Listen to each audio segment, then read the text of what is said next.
በስመ አብ ወወልድ ወመንፈስ ቅዱስ አሐዱ አምላክ አሜን።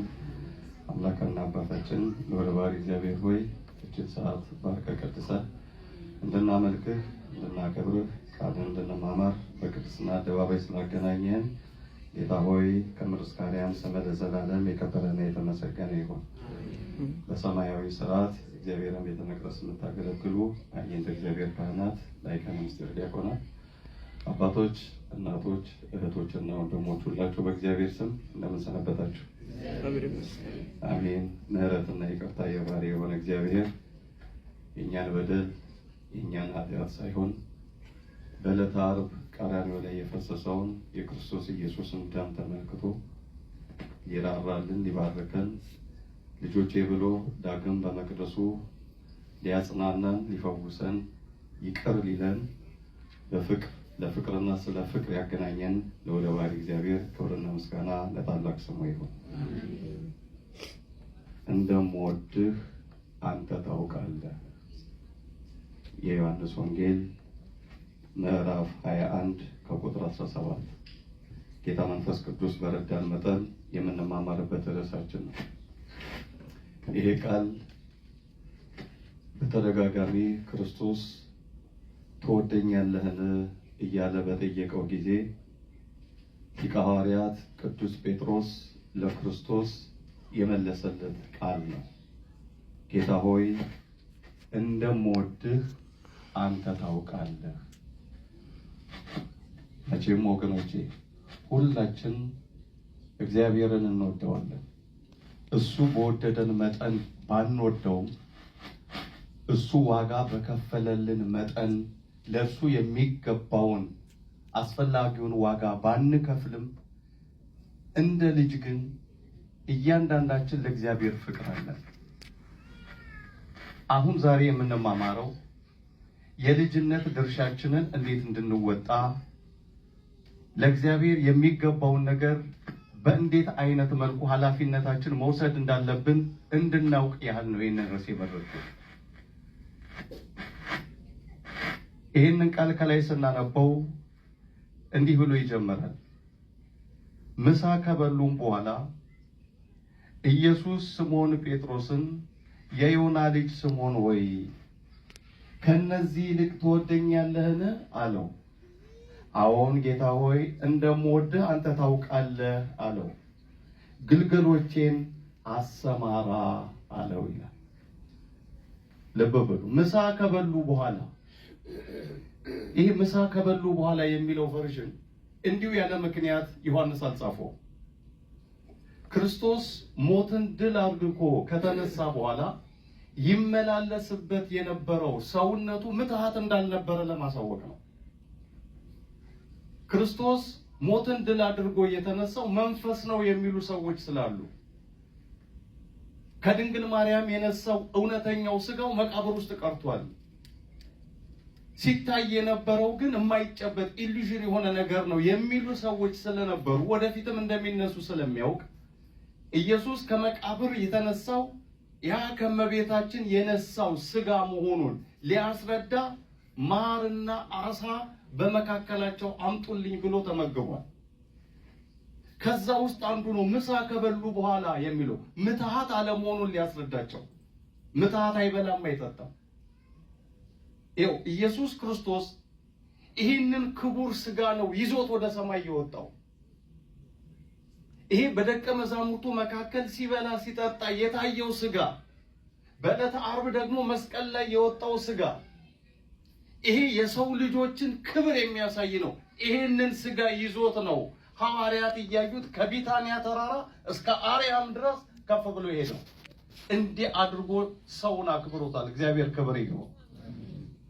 ሰው አምላክነትን ፈልጎ ነበረ ዕፀ በለስን የበላው በድፍረት በኃጢአት በማናለብኝነት ዕፀ በለስን አዳም የበላው ይሄን ልዕልና ለማግኘት ነበረ በትዕቢት። ግን ክርስቶስ በፍቅር የፈለገውን ለሰው ልጅ የሚገባውን ክብር አልነፈገም። ይሄንን ስጋ ይዞት ወደ ሰማይ ወጥቷል። ስለዚህ ምሳ ከበሉ በኋላ የሚለው ምትሃት አለመሆኑን ለማስረዳት ነው። ቀጥሎ ለጴጥሮስ ጥያቄ አቀረበለት። የዮና ልጅ ስምዖን ሆይ ከነዚህ ይልቅ አንተ ትወደኛለህን አለው። አዎ ጌታ ሆይ እንደምወድህ አንተ ታውቃለህ። እንግዲያው ግልገሎችን ምን በል ነው ያለው? እስቲ መልሱልኝ። ግልገሎችን ጠብቅ ነው። አሁን እያንዳንዷን ቨርዥን ስናነባት ወርዶ እየተቀየረች ትመጣለች። ጠቦቶችን ጠብቅ፣ ግልገሎችን አሰማራ፣ መጨረሻ ላይ ይወርድና ደግሞ በጎችን አሰማራ። ትርጉም አለው። ሶስት ነገር ነው ክርስቶስ ለጴጥሮስ የተናገረው። የምትወደኝ ከሆነ መጀመሪያ ግልገሎችን አሰማራ፣ ቀጠልና ደግሞ ጠቦቶችን ጠብቅ የሚለው ለጠቦት ነው የተሰጠው። ቀጠልና በጎችን አሰማራ አለ። ምን ማለት ነው? ስለ የትኛው በግ ነው ጌታ የሚያወራው? እነዚህ ሳር ስለሚጉጡት በጎች ነው? አይደለም። የመጀመሪያው በግልገል የተመሰሉት ወጣንያን ናቸው። ምዕመናን፣ ጀማሪ ክርስቲያኖች፣ ወደ መንፈሳዊ ሕይወት ገና የሚገቡ እነሱን አሰማራቸው ነው ያለው። አዲስ ወጣኒ ክርስቲያን እንደፈለጋችሁ ብታዙት የሚታዘዝ ነው፣ የሚሰማራ ነው። ጾም ስትሉት ይጾማል፣ አስቀድስ ስትሉት ያስቀድሳል፣ ና ወንጌል ስማ ስትሉት ይሰማል። ገና ጀማሪ የሆነ ክርስቲያን የነፍስ አባቱን እንደ እግዚአብሔር ነው የሚፈራው የሚያከብረው። ለቤተ ክርስቲያን ድምፅ እሺ የሚል ጆሮውን የሚሰጥ ነው። ይህንን አሰማረው በፈለከው በኩል አያስቸግርህም።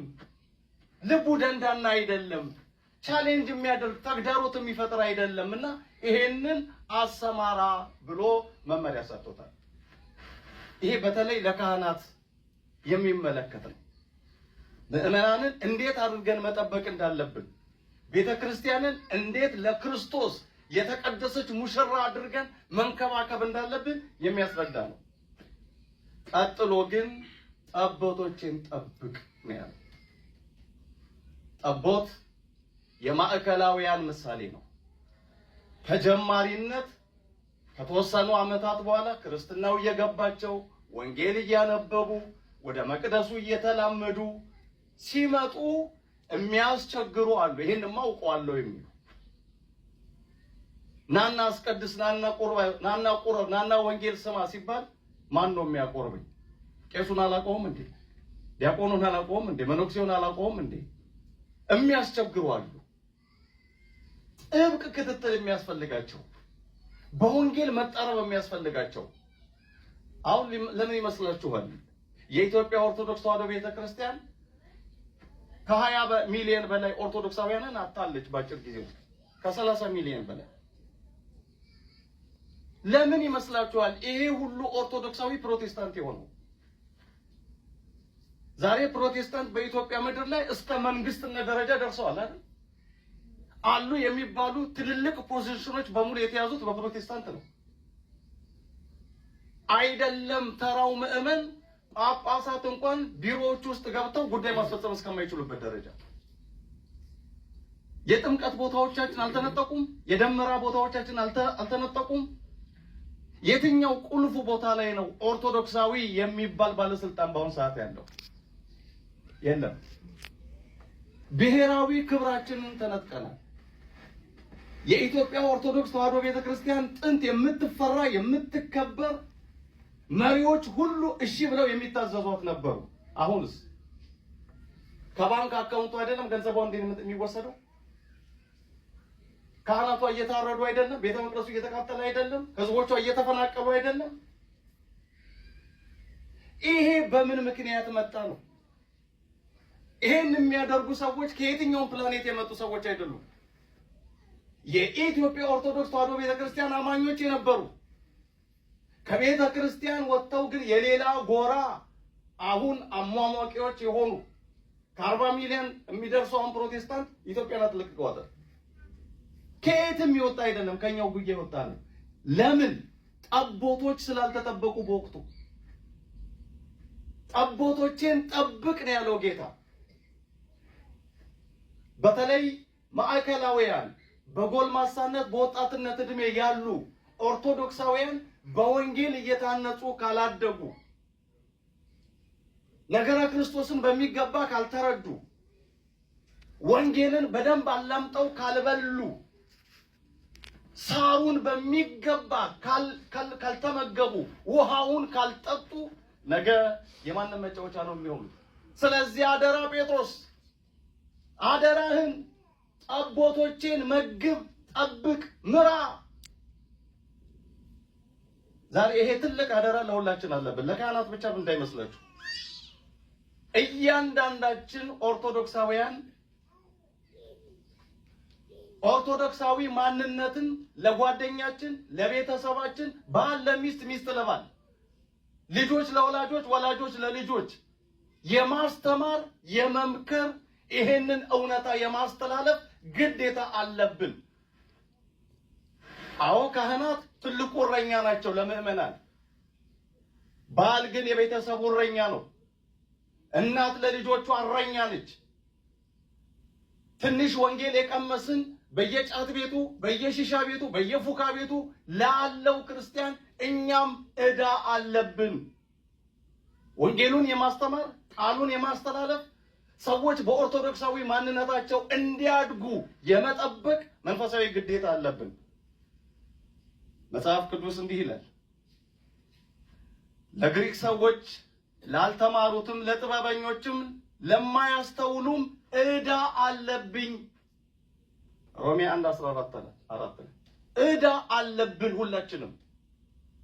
ካህናት እንደየመክሊታችን ባለ 10 መክሊት አለን፣ ባለ 5 መክሊት አለን፣ ባለ 2 መክሊቶች አለን። ሁላችንም ባለ ዕዳዎች ነን። ወንድማችን ሲጠፋ እያየን ዝምን የምንል ሰዎች ደሙን እግዚአብሔር ከእጃችን ይጠይቃል። የምናውቃትን ትንሿን ቃል ማካፈል፣ ሰዎች የሚድኑበትን የሚጸድቁበትን፣ ከክርስቶስ ጋር የሚጣበቁበትን፣ በፍቅር ከዓለም ርኩሰት የሚለዩበትን፣ ከመናፍቃንና ከአሕዛብ አስተምህሮ ራሳቸውን የሚያላቅቁበትን እውነት የመመስከር ዕዳ አለብን። ይህን ለማድረግ ደግሞ መማር፣ ቃሉን ማንበብ። ስንቶቻችን ለቤታችን መጽሐፍ ቅዱስ የምናነብ? እስቲ እውነቱን እንነጋገር። ጠዋት ስትነሱ ታነባላችሁ ቢያንስ አንድ ቻፕተር? ማታ ስትተኙ አንድ የወንጌል ክፍል ገልጻችሁ ታነባላችሁ? ለዚህ ነው እየተነጠቅን ያለ ነው። ራሳችንን ለአውሬ ለተኩላ አሳልፈን እየሰጠን ያለ ነው። ጴጥሮስ ጠቦቶቹን እንኳን ልጠብቅ ቢል በጎቹ ለመጠበቅ ዝግጆች ካልሆኑ በተኩላ ከመወሰድ ወደ ኋላ ይሉ። ቤተክርስቲያን ሁሌ እንደሰበከች ነው ወንጌሉን። የሚሰበከውን ግን የቤት ገብቶ የሚያነብ እግዚአብሔር ይወቀው። እምነት ከማወቅ ነው፣ ማወቅም በእግዚአብሔር ቃል ነው ተብሎ ተጽፏል። እባካችሁ ወገኖቼ፣ እቺ ቤተክርስቲያን የእውቀት ድሃ አይደለችም። እቺ ቤተክርስቲያን ክርስቶስን ሳትሰብክ ቀርታ አይደለም። በእኛ ቤተክርስቲያን ወንጌል ሳይሰበክ ሳይነገር ቀርቶ አይደለም የመናፍቃን መጫወቻ ይሆን ነው። እኛ ግን የሚገባውን ድርሻችንን ስላልተወጣን አናነብም። መጽሐፍ ቅዱስ ጥቅስ እስቲ ታውቃላችሁ ብንባል በጣት የምንቆጠር ሰዎች ነን። ምዕራፍና ቁጥር እንኳን ስለ እምነታችን አውጥተን የምንናገረው። ፕሮቴስታንቶች ሲገቡስ በ3 ወር ውስጥ የቤት ሰራተኛ የነበረች ሰባኪ ትሆናለች። ጥበቃ አድርገው ያስገቡት፣ አትክልተኛ አድርገው ቤታቸው ያስገቡት። በ4 ወር በ6 ወር ውስጥ ፓስተር ሆኖ ይወጣል። ሲሪየስሊ ነው የሚያጠኑት መጽሐፍ ቅዱስ። በደንብ ነው መጽሐፍ ቅዱስን አድምተው አላምጠው የሚያነቡት ዴይሊ ስራቸው አድርገው። እኛ ግን ቅዠት መከላከያ ነው የምናደርገው። አንዳንዶቻችን ህልምም ቢሲለን ቅዠት ሊሆን ምናምን ሲመጣ እስቲ ያቺ መጽሐፍ ቅዱስ አምጡልኝ ምናምን ብር መቀርቀሪያ እናደርገውለን አንዳንዶቻችን። ይሄ ታሪካችን ካልተለወጠ ወገኖች አይ የማንም መጫወቻ ሆነን ነው የምንቀረው። ጠቦቶች ነን። ለመጠበቅ ዝግጆች መሆን አለብን። በለምለም መስክ ለመሰማራት እሺ የምንል መሆን አለብን። ለምለም መስክ ቃሉ ነው። የህይወቷ ምንጭ ቃሉ ነው፣ ወንጌል ነው። አንሽሸው፣ ይሄንን አንፍራው። ይሄንን ቤታችን ይኑር የእግዚአብሔር ቃል። አሁን ቴክኖሎጂው እንደውም ረቋል። አፕሊኬሽኖች አሉ ብዙ መጽሐፍ ቅዱስ ዳውንሎድ አድርጉ። ትርፉ በሆናችሁ ሰዓት ላይ እየገለጣችሁ ቢያንስ አንድ ቻፕተር አንቡ። ያልገባችሁን ጠይቁ፣ ደውሉ፣ ቴክስት አድርጉ። ምን ማለት ነው ይሄ? በእንዲህ አይነት መልኩ ነው ተጠባብቀን ቤተክርስቲያናችንን ማስከበር የምንችለው። አለበለዚያ የቀረውንም 30 እና 50 ሚሊዮን ጠርገው ይስጡታል። ምዕመኑ ብቻ አይደለም፣ ካህኑ እየሄደ አይደለም እንዴ? መነኩሴው እየሄደ አይደለም ወይ? ሚዲያው ላይ የምንመለከተው ይሄን አቅ አይደለም እንዴ? ዲያቆኑ ዘማሪው አይደለም እንዴ? እዛ ያለው በጎቼን አሰማራ፣ ግልገሎቼን አሰማራ፣ ግን ጠቦቶቼን ጠብቅ። ማዕከላውያን ወደ መንፈሳዊ ሕይወት ከገባን በኋላ ወገኖቼ፣ ወደ ክርስትና ሕይወት ከገባን በኋላ እኛም መጠበቅ አለብን። ሌሎችንም ወንጌል እየሰበክን ከኃጢአት ሕይወት ውስጥ ማስወጣት አለብን። ወንጌልን ባልሰብክ ወዮልኝ አለ ጳውሎስ።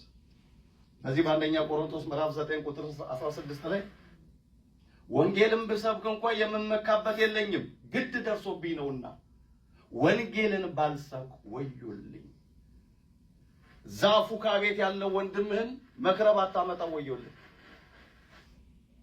ዛናይት ክለብ እየገባች ዘመኗን በሙሉ በኃጢአት የኖረች እህትሽን በምታውቂው ቋንቋ ሰብከሽ ካላመጣሽ ወዮልሽ።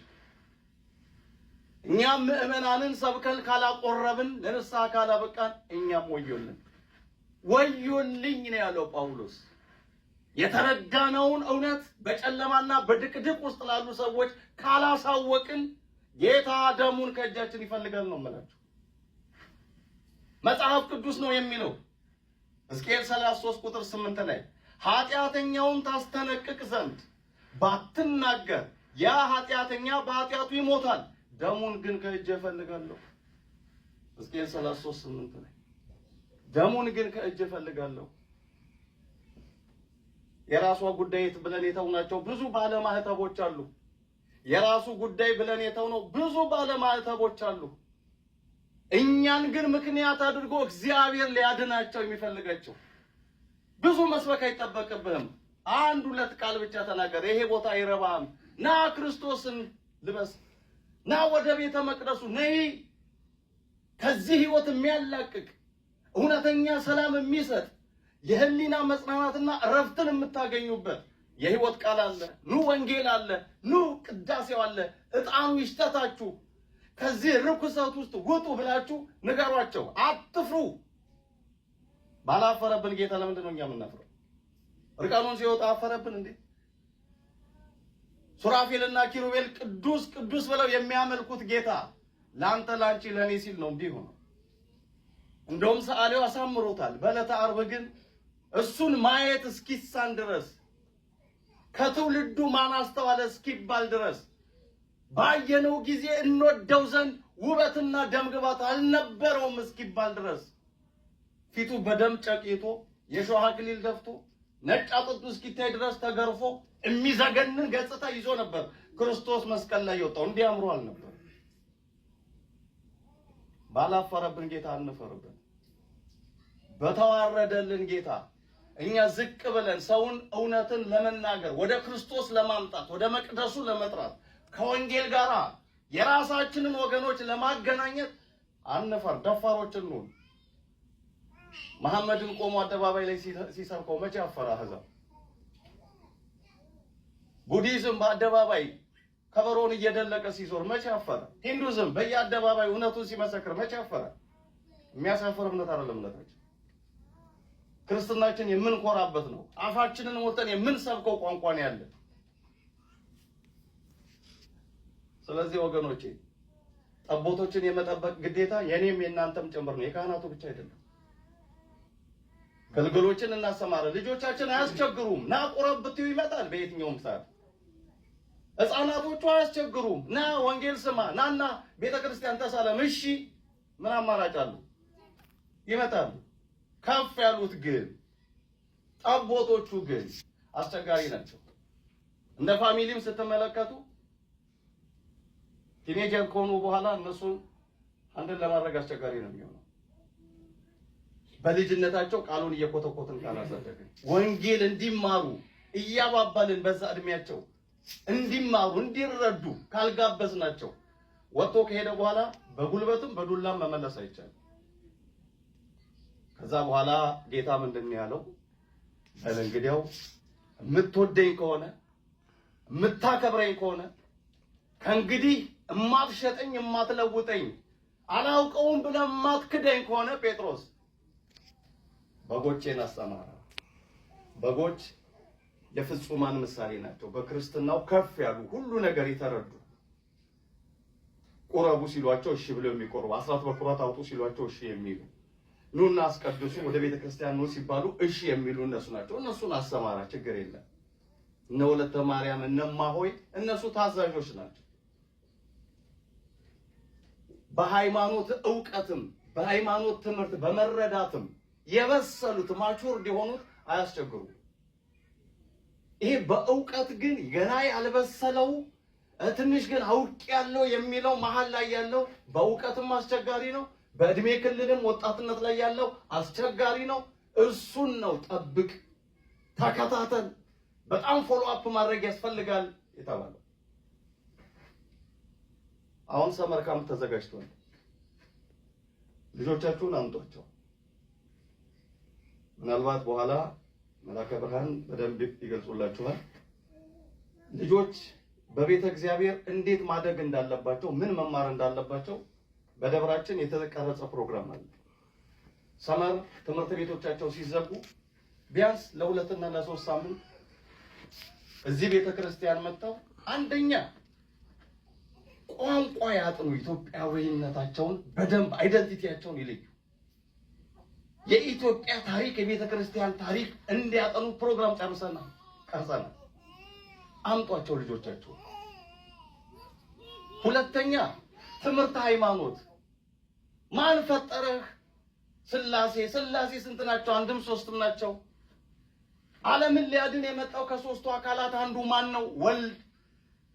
ኢየሱስ ክርስቶስ አማላጅ ነው? ፈራጅ ነው? ኢየሱስ ክርስቶስ ጠበቃ ነው ማለት ምን ማለት ነው? ነገ ጴንጤ መንገድ ላይ ይጠይቀዋል። በሚገባቸው ሌቭል ልናስረዳቸው ተዘጋጅተናል።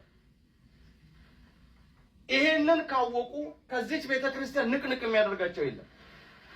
ኮሌጅ ቢገቡ ዩኒቨርሲቲ ቢገቡ በየትኛውም አቅጣጫ ጥያቄ ቢቀርብላቸው መልስ መስጠት የሚችሉበትን አቅም የሚፈጥሩበትን አክሰስ ነው እየፈጠርን ያለነው።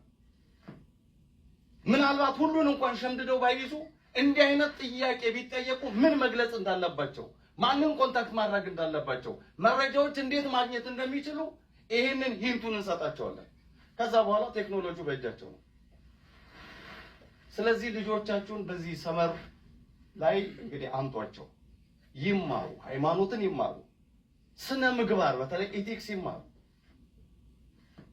ክርስቲያናዊ ስነ ምግባር እንዴት እንደሆነ የነ ጊዮርጊስን ታሪክ እየተረክንላቸው፣ የነ ገብረ ክርስቶስን ሕይወት እያሳየናቸው፣ እና አቡነ ተክለ ሃይማኖትን እየሰበክናቸው፣ እነ ቂርቆስ እንዴት አድገው ለሃይማኖታቸው ራሳቸውን ለሰማዕትነት አሳልፈው እንደሰጡ ስነ ምግባርን ከቅዱሳን ሕይወት ጋር አያይዘን ልጆቻችሁን በጣም መንፈሳዊ ሆነው እንዲያድጉ ቤተክርስቲያን ስርዓት ሰርታለች።